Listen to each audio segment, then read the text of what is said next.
But first, when Anthony Albanese was first elected Prime Minister, he vowed to end what he called the climate wars. But as his government settles into its second term, the renewables industry is still facing major challenges in Canberra and beyond.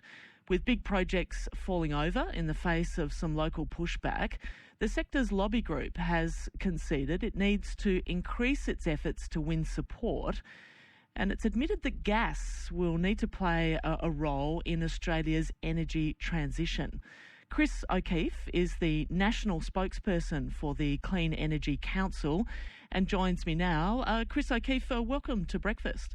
Sally, thank you so much for having me. It's good to have you on the program. You've reportedly written to members about a number of challenges and considered that you need to increase efforts to win support in the regions in particular. Have the past 3 years, Chris, been tougher for the industry than it was expecting? In some ways, yes. In other ways, no. We've got ourselves to a situation whereby 10 years ago, renewable energy in Australia was effectively a cottage industry. It was a small number of projects, small number of players generating a small amount of electricity for Australians. Sally, now it generates a little over 40% of the East Coast's electricity needs. Now, that's a big change in a very short amount of time when you look at it with some perspective. In terms of the last 3 years, certainly I'd say the last 12 months were difficult for the industry, given the former opposition's position on nuclear power and what that meant for the renewable transition itself. But I think where we're at the moment is a bit of a tipping point, because the 82% target, that's 82% renewable energy in the grid, the East Coast grid, by 2030. That's a pretty aggressive target. It's all seen as a bit of an aspirational target, but one we think we can hit. However, a lot's got to go right for us to get there, and the industry knows that it's got a big part to play in making sure that happens. Chris, the Australian Financial Review has also reported this letter said that the sector needs to be pragmatic about the role of gas in the midterm. This is quite interesting. What does this mean? What sort of role should gas have as we go through this changeover?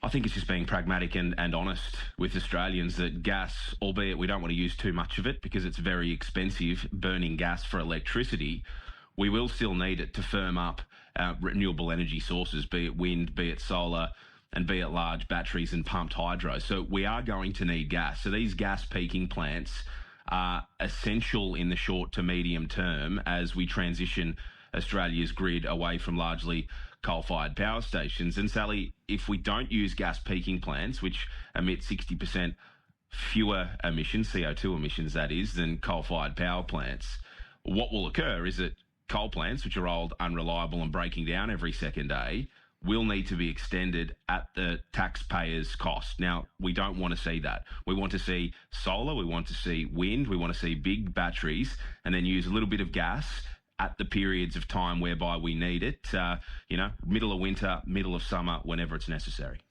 You're also talking about, having community support here and being pragmatic. Earlier on the program, Chris, we were talking to Senator Ross Cadell from the Nationals, and he was talking about, particularly in regional Australia, frustrations, communities feeling that they're not being heard when it comes to infrastructure for wind turbines and also big-scale transmission lines as well. Does there need to be a rethink in having that social licence rather than perhaps expecting the community just to come along? Yeah, I think we're doing that. And as I said at the outset of this chat, this is certainly part of the conversation that the Clean Energy Council, the industry more broadly, is having, because as an industry matures, so does its thinking around things. And the more experience you have in building this stuff, you can use those experiences, the things you did well, the things you didn't do quite well, to ensure that the next phase of operation or the next phase of development is done better. Now, I would be lying to you if I was here saying that everything's been done perfect. I completely understand if I'm a landholder or a farmer or a community member in regional Australia who's looking at this stuff going, oh, really?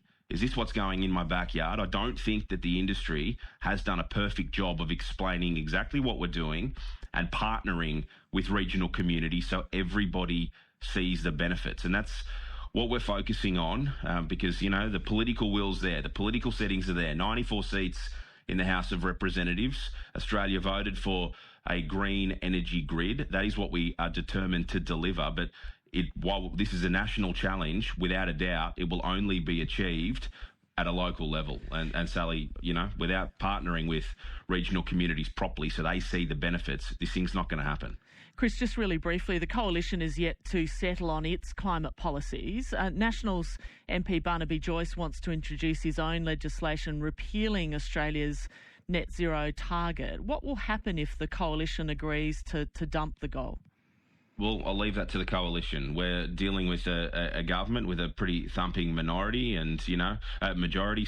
And what the Coalition decide is what the Coalition decides. We'll certainly be telling them our view of the world, but we've got a mandate now to get on with this, and it starts on the ground. Every farmer, every landholder, every regional community must feel like they're being heard, and that's what we intend to do. Chris O'Keefe, thank you very much. Thanks, Sally. Chris O'Keefe is the national spokesperson for the Clean Energy Council, and some of you, particularly on the East Coast, will remember his voice from commercial radio in Sydney and also with Channel 9 as well. He's now working in the energy transformation sector. It's 12 minutes.